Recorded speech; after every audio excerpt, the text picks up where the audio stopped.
Bonjour à toutes et à tous. Je vous retrouve aujourd'hui pour une vidéo que j'ai hâte de faire mais depuis le début de ma chaîne. Il faut que je vous parle de cup. Ça a été pas mal demandé sur ma chaîne. En même temps, il y a tellement de gens qui en ont parlé sur internet, qui ont fait des vidéos à ce sujet, qui ont partagé leur expérience. Mais là, j'aimerais bien vous expliquer en fait tout ce que moi, j'aurais voulu qu'on me dise avant que je m'y mette, avant que je passe à la cup et surtout avant que je galère avec. Parce que oui, au début, c'est galère. Et restez jusqu'à la fin de la vidéo, je sais qu'elle va être un petit peu longue. Je vous parlerai aussi d'autres méthodes pour se protéger pendant ces règles que j'ai pu tester jusqu'à présent. On verra ça très rapidement, il y a certains trucs où je fais des vidéos dédiées, évidemment.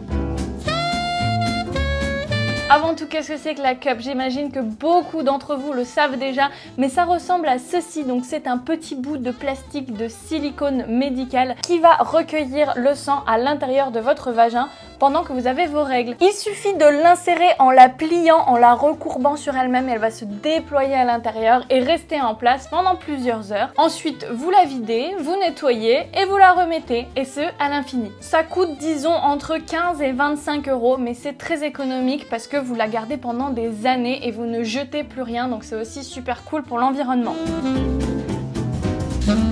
Alors la cup et moi, c'est une histoire d'amour qui remonte à 2014 maintenant, ça fait environ 4 ans que j'utilise ça. C'était au moment où ça commençait à fleurir sur internet, où on voyait des youtubeurs, youtubeuses beauté qui parlaient de ça sur internet, par-ci par-là. Waouh, c'est nouveau, qu'est-ce que c'est? Oh là là. J'ai voulu essayer et je me suis acheté cette petite cup qui était blanche transparente au début, mais voilà, ça vieillit, c'est du silicone, c'est du plastique. On parlera de ça plus tard, du changement de couleur. Je crois que c'était la moins chère que j'ai trouvée sur Amazon ou sur n'importe quel site. Elle coûtait peut-être 10-15 € maximum parce que je savais pas quoi choisir et j'avais pas envie d'investir trop parce que je savais pas trop si ça allait me convenir ou pas. Et ensuite, il y a environ un an ou un petit peu moins, Soft Paris m'a offert la cup qu'ils font eux, et elle était fournie avec une petite pochette qui est pas mal quand on part en voyage, quand on part en vacances, on pense que les règles vont arriver, et ben je la mets dans ma trousse de toilette avec sa petite pochette et c'est sympa de savoir qu'elle va pas être en contact avec mes ombres à paupières, etc. Dans un futur assez proche, j'envisage de tester la Ziggy Cup. J'ai vraiment envie de tester ça parce que c'est la seule pour l'instant sur le marché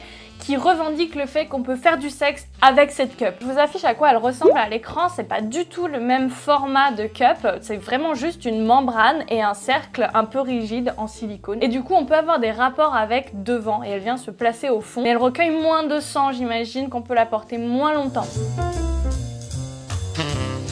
J'en viens donc à comment choisir sa cup quand on veut s'y mettre. Et bah c'est un peu la jungle, il y a tellement de marques maintenant, le marché est inondé, chacun fait sa cup maintenant. Il y en a de toutes les formes, de toutes les tailles. Il y en a qui à la place de cette petite tige ici vont avoir un petit anneau ou une petite boule. C'est vraiment selon comment vous aimez la pincer pour pouvoir la retirer, ce qui va être plus confortable pour vous.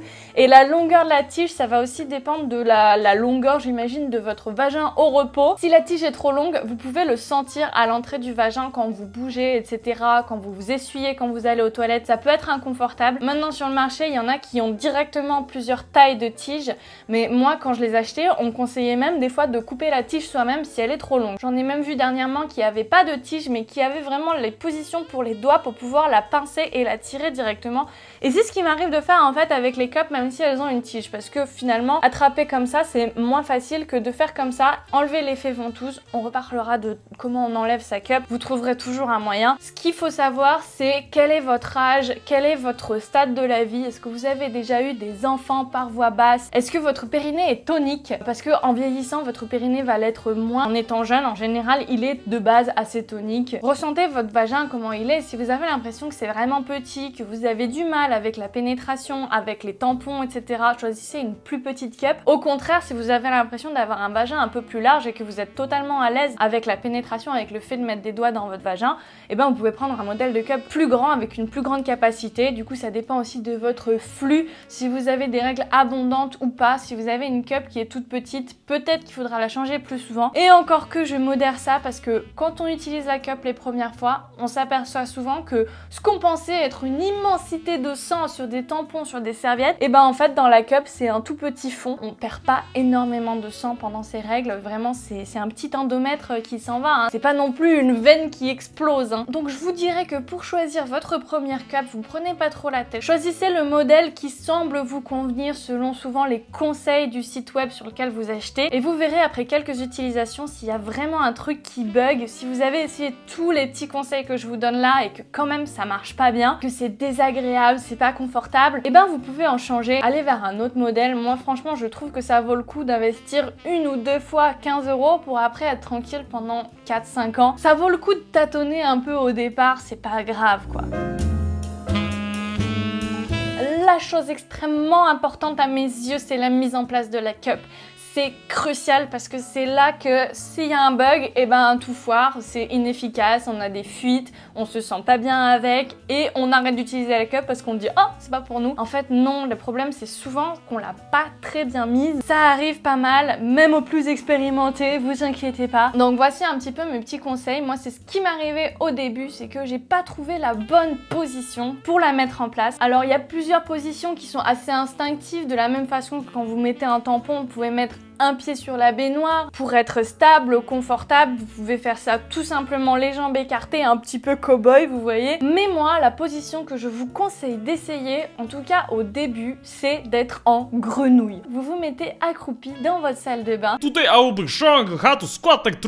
Et pourquoi cette position-là? Tout simplement parce que dans cette position, votre vagin est plus court. Votre bassin est complètement ouvert et du coup, le vagin se tasse. Et du coup, vous avez mieux accès à votre périnée, à votre col de l'utérus. Et c'est lui, le col de l'utérus, que je vais vous conseiller de localiser pour pouvoir bien appliquer votre cup. Pour moi, ça a longtemps été la légende. Enfin bon, je sais que ça existe en théorie, je sais que j'ai un utérus et tout, mais c'est pas accessible, disons-le.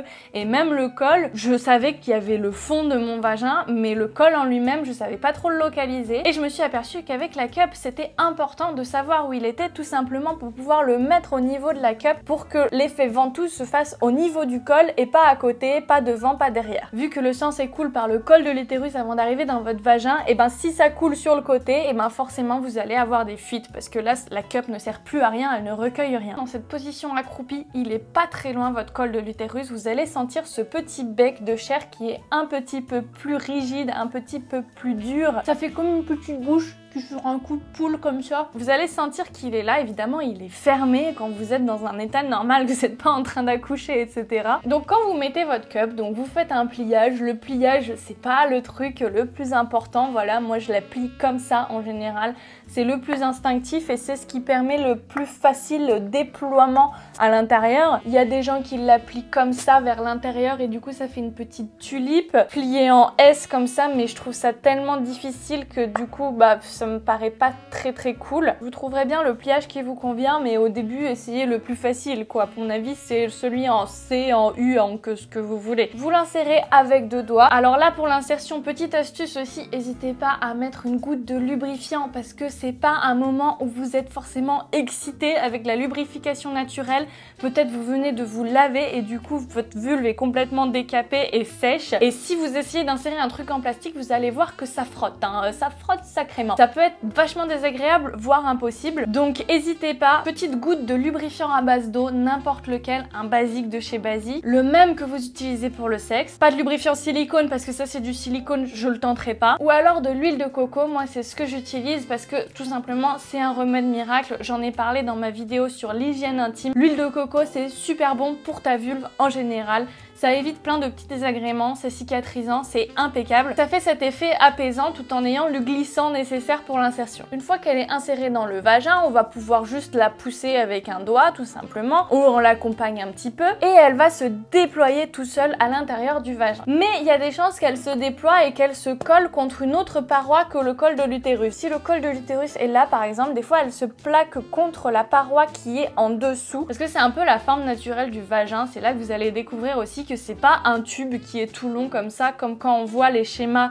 faits de face où on voit juste un petit couloir comme ça. En fait, si vous regardez de profil, votre vagin il est courbé, il est pas droit du tout. C'est là que vous allez expérimenter ça sûrement. Donc pour vérifier qu'elle est à la fois bien mise en place, bien déployée, vous allez faire un tour avec votre doigt autour de la cup pour vérifier si vous sentez sur un côté un col de l'utérus. Si vous sentez ce petit bec un peu plus dur qui est au fond de votre vagin et qu'il est à côté, et bien tout simplement vous allez bouger un petit peu la cup pour qu'elle qu'elle se mette au bon endroit. Vous allez pouvoir vérifier aussi si la cup est comme ça, c'est qu'elle n'est pas assez déployée. Souvent ça arrive quand vous n'êtes pas décontracté, que du coup vous avez votre vagin, votre périnée qui est tout serré. Bah du coup la cup elle n'a pas la place, elle est toute serrée, elle va pas se déployer correctement, elle va rester comme ça par exemple. Bah, ça c'est pas bon non plus, ça va pas être bien mis en place. Pour ma part, c'est à partir du moment où j'ai fait cette technique de la mettre quand j'étais accroupie et de vérifier si elle était bien sur mon col de l'utérus. Une fois que je savais bien où il était, je savais sentir un petit peu aussi si la cup était bien mise en place ou non. Quoique les sensations de l'intérieur de votre vagin et de votre cup, c'est fait pour pas se sentir au niveau de votre vagin. Si elle est plus au niveau de l'entrée du vagin, vous sentez plus rien. C'est justement la beauté du truc, c'est que du coup, vous sentez pas votre cup pendant toute la journée. C'est ça l'avantage de la cup, c'est qu'elle se fait oublier, vous avez l'impression de même plus avoir vos règles. Y a pas de ficelle qui dépasse, ça tient longtemps, c'est super. Porter sa cup, est-ce que vous avez besoin d'explications pour porter votre cup une fois que vous avez mis en place? Donc là, pas grand chose à dire, vous faites juste votre vie normalement, en toute situation, vous faites tout comme d'habitude, comme quand vous n'avez pas vos règles, c'est pareil. Vous pouvez aller à la piscine, encore une fois, si elle est bien mise en place, c'est complètement étanche, avec cet effet ventouse qui sera fait au niveau de votre col de l'utérus. Même s'il y a de l'eau qui rentre dans votre vagin, faut savoir que c'est quelque chose qui arrive quand on se baigne, vous n'allez pas faire une mare de sang à la piscine, ne vous inquiétez pas. Et inversement, l'eau de la piscine ne va pas aller dans la cup pour rester coincée dans votre vagin avec tout le chlore, etc. Sur le temps maximum de port de la cup avant de la vider, ça va changer d'une personne à l'autre, d'un site à l'autre qui vous recommande. On disait au début jusqu'à 12 heures, donc vous pouvez changer votre cup 2 fois par jour uniquement, une fois le matin, une fois le soir, et la laisser une nuit complète, une journée complète. Après il y a forcément des sites web qui vont vous recommander encore moins. Il faut savoir que le risque de choc toxique n'est pas nul avec la cup, même s'il est bien moindre qu'avec certains tampons. Ça reste du sang qui reste à l'intérieur de votre corps où les bactéries peuvent se développer et c'est là que vous pouvez faire un choc toxique. Donc ne gardez pas votre cup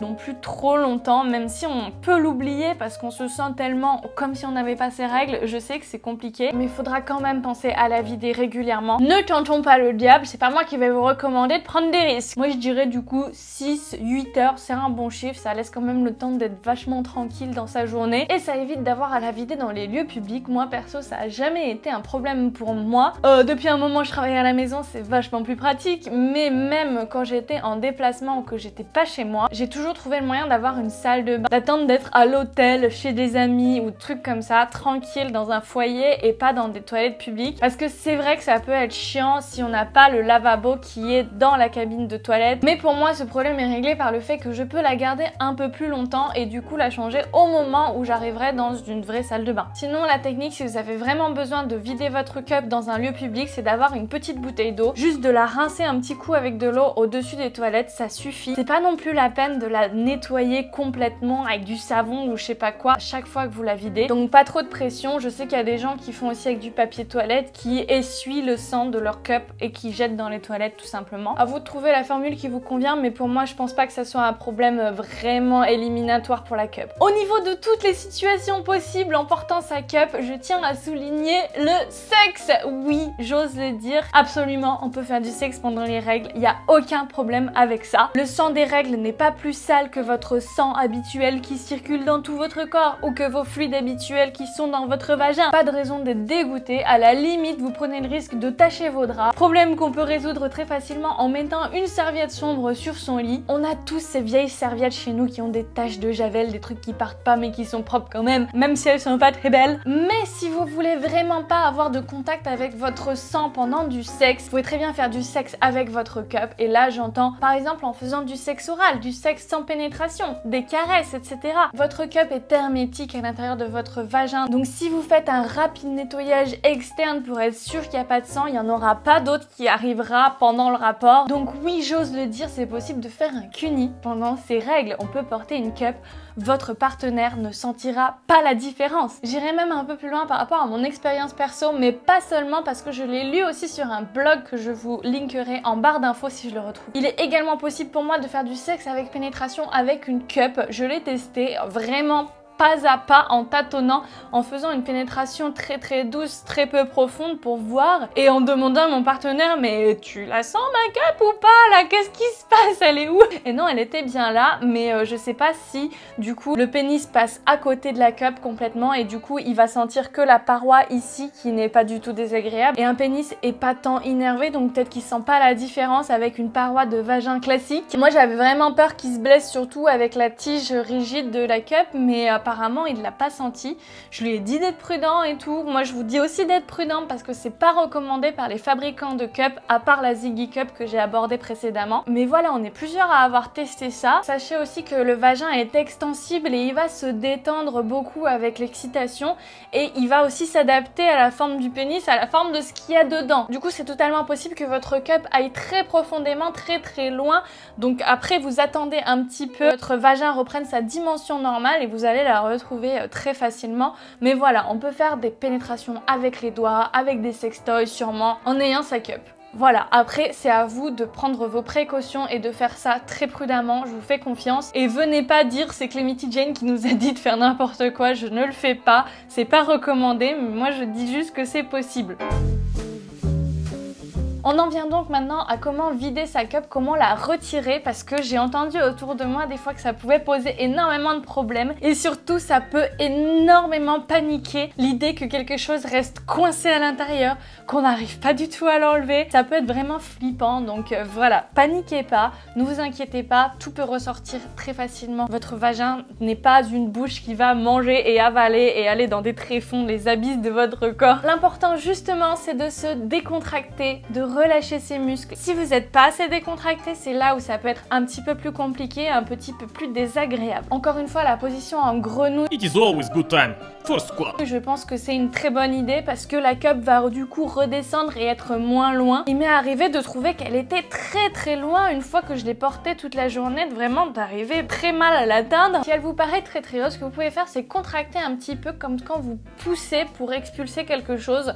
Un peu comme quand on fait caca, mais vous recentrez ça un peu plus sur le vagin. Vous allez voir, normalement c'est les muscles du périnée que vous allez activer, mais en poussée, pas en contraction. Soit dit en passant, le périnée c'est un ensemble de muscles, il y en a je crois 7 ou 8 différents, donc oui on peut faire différentes contractions, il y en a certaines qui sont pas bonnes, il y en a d'autres qui sont très bonnes, pour différentes choses, voilà, pour expulser une cup ou pour faire du sexe, etc. La seule chose que je vous conseillerais c'est de faire pipi avant, parce que quand on a tendance à pousser sur le périnée, ça peut pousser un petit peu de pipi quoi, si vous avez la vessie pleine c'est chiant. Gros Bill, tu vas pas montrer ton anus à tout le monde? Bon bah si, ok. Un délire d'exhibe ou quoi? Une fois que vous arrivez à atteindre votre cup confortablement, l'idée c'est de la pincer pour pouvoir supprimer cet effet ventouse qu'il y a sur votre col de l'utérus, parce que si vous tirez comme ça comme une bête, ça va être plus difficile. Au bout d'un moment ça va venir, mais bon voilà, c'est pas le top du top. Donc tout simplement pressez légèrement comme ceci. Après vous allez sentir que ça va se décoller, ça va descendre plus facilement,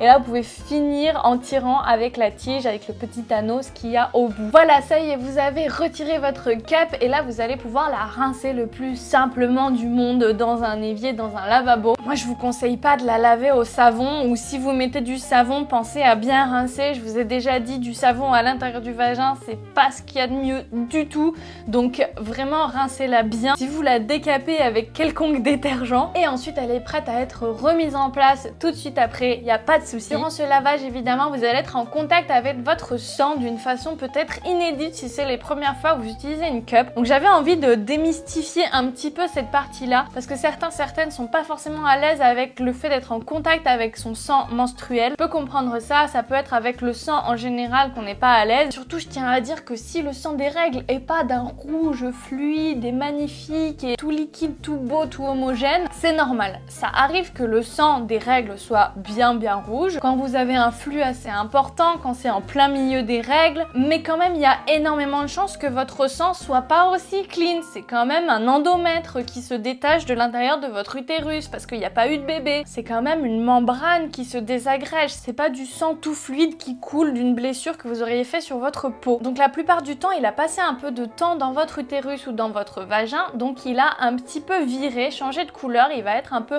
rouge foncé, marron, voire carrément noir. Il faut pas s'inquiéter, c'est totalement normal, et ça va pas être forcément complètement liquide, il peut y avoir des morceaux, on peut des fois voir carrément des vaisseaux sanguins. Vous avez l'impression de trouver des petits fils, des trucs comme ça. Des fois c'est un peu plus gluant parce que c'est mélangé aussi avec la glaire cervicale, avec les fluides qui sont naturellement présents au niveau du col de l'utérus. C'est totalement normal, ne soyez pas dégoûtés, ne vous dites pas oh là là je suis malade, oh là là mes règles sont vraiment dégueulasses. C'est normal, il n'y a pas de souci avec ça. Je comprends totalement que ça soit pas la chose la plus ragoûtante du monde, mais il faut pas non plus en faire une montagne et faut vous dire que c'est vraiment la nature. C'est comme ça que votre corps fonctionne en bonne santé.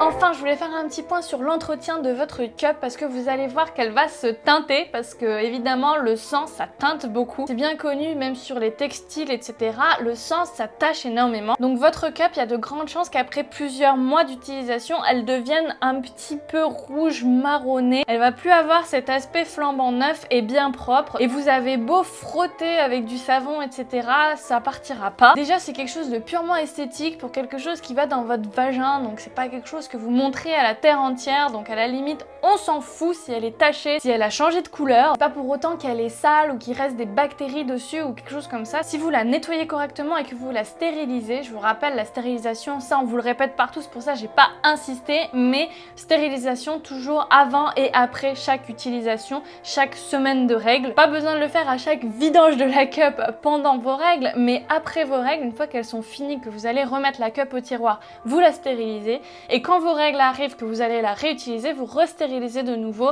Ça fait une double stérilisation au cas où, c'est le top du top. C'est comme ça que vous assurez que votre cup est parfaitement propre et stérile, n'a pas de germes qui se sont développés dessus. C'est en ébouillantant votre cup, donc il y a différentes méthodes. On peut mettre dans un petit récipient dans l'eau et mettre au micro-ondes ou verser de l'eau bouillante directement dessus, faire dans une casserole. Ce silicone il résiste à tout, vous pouvez l'ébouillanter comme vous voulez. Mais petite technique que j'ai pas vue sur internet mais que j'ai testé moi-même, c'est de faire un décapage de sa cup avec une toute petite goutte de javel. Voilà, j'ai fait un petit mix d'eau et d'eau de javel dans un récipient. J'ai vraiment mis, mais je sais pas, l'équivalent de 1% d'eau de javel par rapport au volume d'eau. Et j'ai laissé tremper mes cups là-dedans toute la nuit. Et vous voyez, celle-ci, elle était complètement marron rougeâtre. Et ben, elle est ressortie presque blanche. Toujours est-il que du coup, les taches de sang sont parties. Et après, évidemment, j'ai bien rincé. Évidemment, faut pas qu'il reste de la javel sur votre cup. Faites vraiment très gaffe à ça. Encore une fois, je suis pas docteur et je préfère pas vous recommander des trucs comme ça, mais c'est une technique et pour moi, j'ai pas eu de désagrément. Toujours est-il que faites attention. Je prends mes pincettes. C'est votre responsabilité, c'est votre vagin. Petite conclusion donc sur la cup, pour moi ça reste une méthode de contrôle de son flux qui est magique parce qu'on a vraiment l'impression de pas avoir ses règles, d'être totalement libre de faire tout ce qu'on veut. Ça prend pas de place dans une valise, c'est devenu facile à utiliser même si ça l'est pas forcément de base quand on n'a pas du tout apprivoisé l'objet. Mais vous inquiétez pas, ça vient en quelques utilisations, je pense pour certains, certaines plus vite que pour d'autres, ça dépend. Le seul obstacle à l'utilisation de la cup pour moi ça va être le fait d'être à l'aise avec son corps, avec la pénétration. Évidemment si vous souffrez de vaginisme, si vous n'êtes pas du tout à l'aise avec le fait de faire pénétrer même vos propres doigts, ça va pas être possible d'utiliser une cup, je le comprends totalement et il y aura des méthodes bien plus adaptées pour vous. Je le rappelle aussi, ça suscite beaucoup de débats en général, je vous laisserai le faire en commentaire cette fois-ci, mais apparemment on peut pas utiliser de cup avec un stérilet parce que cet effet ventouse avec la cup et le stérilet qui est juste après le col, ça peut ne pas fonctionner. Certaines autres personnes diront que si on supprime bien l'effet ventouse, si on tire pas comme une malade dessus, et ben ça empêche pas le stérilet de fonctionner et de rester en place. À voir avec votre professionnel de santé, avec la personne qui vous posera le stérilet. Moi clairement maintenant je ne vois pas du tout de raison de passer à un autre mode de protection, même si je sais qu'il en existe plein des nouveaux et certains qui sont vachement plus tendance maintenant, que je pense à la culotte de règles. On en parle beaucoup sur internet, moi c'est quelque chose que j'ai pas encore testé donc j'ai pas envie de me prononcer là-dessus, mais toujours est-il que j'ai plus trop envie d'avoir mon sang qui coule dans ma culotte de manière générale, que ce soit avec des serviettes lavables. Évidemment pour moi le jetable c'est la préhistoire, donc les tampons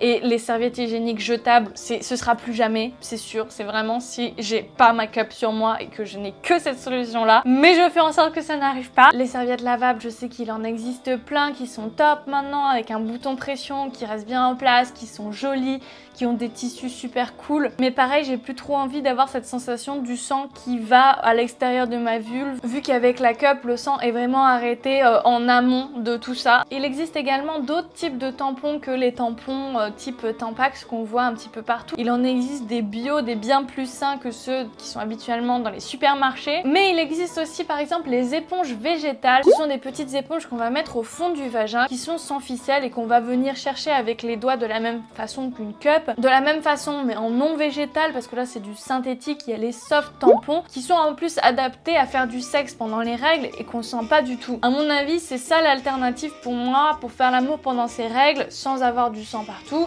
et sans que ce soit avec la cup parce que c'est pas recommandé. J'ai plus du tout de lumière, où est passé le soleil? Enfin, dernière méthode pour contrôler son flux, et là c'est à proprement parler contrôler son flux, c'est le flux instinctif dont j'entends parler un petit peu sur internet et que j'ai essayé moi-même. Et j'ai l'impression que d'une personne à l'autre, justement, on a cet instinct ou pas, où il faut plus travailler dessus. Moi pour l'instant je me fais pas encore assez confiance pour adopter cette technique à 100%. Il m'est arrivé très souvent en début de règles, de ne constater avoir mes règles que quand je vais aux toilettes. Et avant de ne plus avoir ce truc, j'avais ça avant quand j'étais plus jeune, mes premières années de règles, où vraiment je sentais mes règles qui, d'un coup, ça sort dans la culotte. Et là, hop, voilà, j'avais pas prévu et c'est arrivé. Et ça m'arrive plus tellement, je sais pas si... Mon hypothèse c'est qu'évidemment j'ai travaillé sur mon périnée, je l'ai tonifié en utilisant des boules de geisha ou le Elvie par exemple, un sextoy qui vous permet de tonifier votre périnée. Je pense que ça aide d'avoir un périnée bien tonique pour retenir le sang des règles de la même façon qu'on retient son urine avec un sphincter. Mais il y a aussi tout un apprentissage de son corps, de ses sensations, arriver à trouver quel est ce muscle, quel est ce moyen de retenir le sang.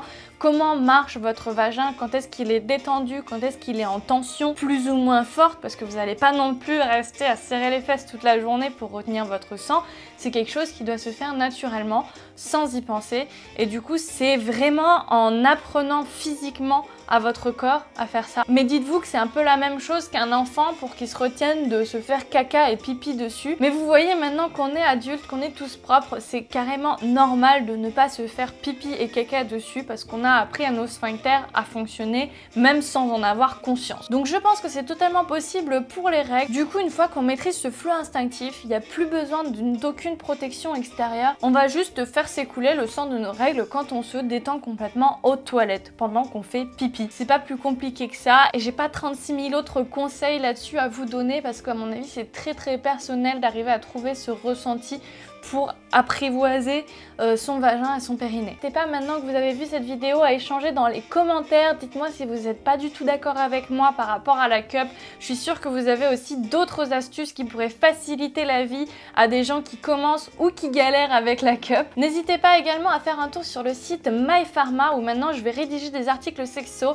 À l'heure où je vous publie cette vidéo, normalement il devrait y avoir l'article justement sur les cups. Ensuite on parlera boule de geisha justement pour tonifier son périnée. Ça peut être en lien. Vous pouvez également me laisser en commentaire des idées d'articles que vous voudriez voir sur un site comme MyPharma. En description, vous retrouverez tous les liens pour aller me suivre sur mes réseaux sociaux, pour retrouver mon Patreon où vous pouvez m'aider, me soutenir parce que ces vidéos-là, par exemple, elles sont pas du tout sponsorisées, je touche 0 €. Et comment dire que la monétisation sur YouTube, ce n'est pas à son fort quand on parle de sexualité. Donc si vous voulez soutenir un petit peu les vidéos que je fais, c'est le seul moyen de le faire, c'est sur Patreon. Et je me ferai un plaisir de vous envoyer des clés mythiques à potes et des tote bags. Merci d'avoir tenu si longtemps sur cette vidéo, je vous fais d'énormes bisous, je vous dis à très bientôt et d'ici là, comme d'habitude, faites-vous plaisir. Mouah.